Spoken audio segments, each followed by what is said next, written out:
Pada bulan ketiga, setelah orang Israel keluar dari tanah Mesir, mereka tiba di padang gurun Sinai pada hari itu juga.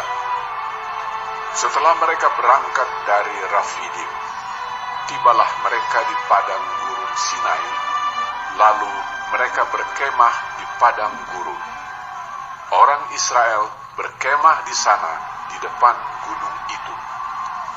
Lalu naiklah Musa menghadap Allah, dan Tuhan berseru dari gunung itu kepadanya.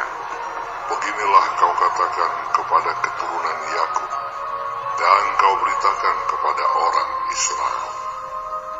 Kamu sendiri telah melihat apa yang kulakukan kepada orang Mesir, dan bagaimana aku telah mendukung kamu di atas sayap Raja Wali, dan membawa kamu kepadaku.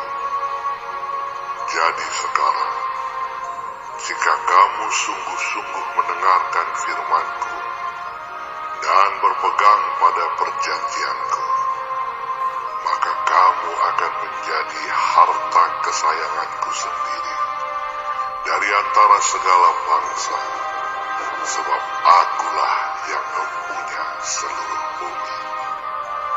Kamu akan menjadi bagiku kerajaan imam dan bangsa yang kudus. Inilah semuanya firman yang harus kau katakan kepada orang Israel. Lalu datanglah Musa dan memanggil para tua-tua bangsa itu dan membawa ke depan mereka segala firman yang diperintahkan Tuhan kepadanya. Seluruh bangsa itu menjawab bersama-sama, "Segala yang difirmankan Tuhan akan kami lakukan." Lalu Musa pun menyampaikan jawab bangsa itu kepada Tuhan.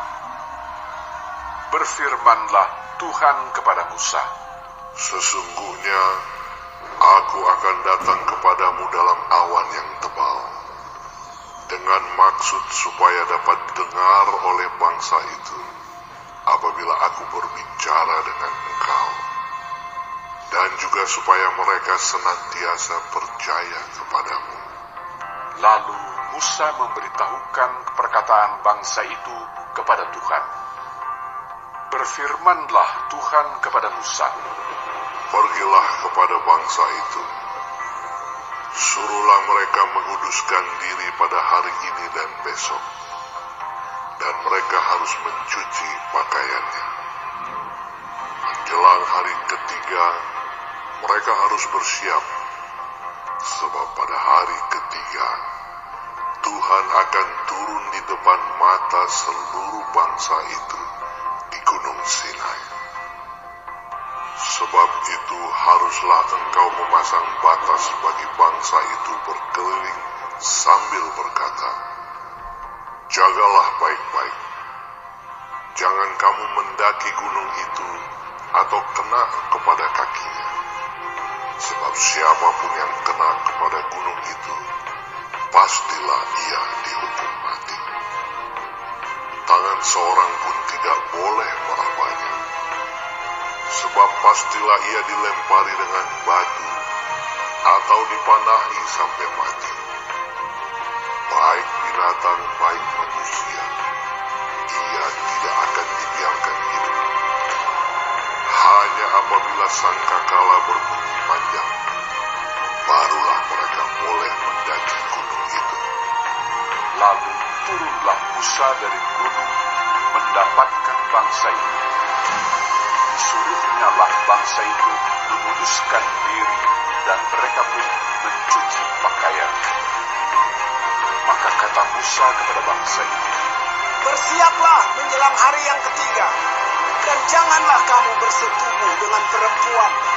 dan terjadilah pada hari ketiga, pada waktu terbit fajar, ada burung dan kilat dan awan padat di atas gunung, dan bunyi sangkakala yang sangat keras, sehingga gemetarlah seluruh bangsa yang ada di perkemahan. Lalu Musa membawa bangsa itu keluar dari perkemahan untuk menjumpai Allah, dan berdirilah mereka pada kaki gunung. Gunung Sinai ditutup seluruhnya dengan asap, karena Tuhan turun ke atasnya dalam api. Asapnya membubung seperti asap dari dapur, dan seluruh gunung itu gemetar sangat. Bunyi sangkakala kian lama, kian keras. Berbicaralah Musa, lalu Allah menjawabnya dalam huruf. Lalu turunlah Tuhan ke atas gunung Sinai, ke atas puncak gunung itu. Maka Tuhan memanggil Musa ke puncak gunung itu, dan naiklah Musa ke atas. Kemudian Tuhan berfirman kepada Musa, Turunlah, peringatkanlah kepada bangsa itu, supaya mereka jangan menembus mendapatkan Tuhan hendak melihat-lihat. Sebab tentulah banyak dari mereka akan binasa. Juga para imam yang datang mendekat kepada Tuhan haruslah menguduskan dirinya, supaya Tuhan jangan melanda mereka. Lalu berkatalah Musa kepada Tuhan, Tidak akan mungkin bangsa itu mendaki gunung Sinai ini, sebab engkau sendiri telah memperingatkan kepada kami. Demikian, pasanglah batas sekeliling gunung itu, dan nyatakanlah itu kudus. Lalu Tuhan berfirman kepadanya, Pergilah, turunlah, kemudian naiklah pula, engkau beserta Harun. Tetapi para imam dan rakyat tidak boleh menembus untuk mendaki menghadap Tuhan, supaya mereka jangan dilandanya. Lalu turunlah Musa mendapatkan bangsa itu dan menyatakan hal itu kepada mereka.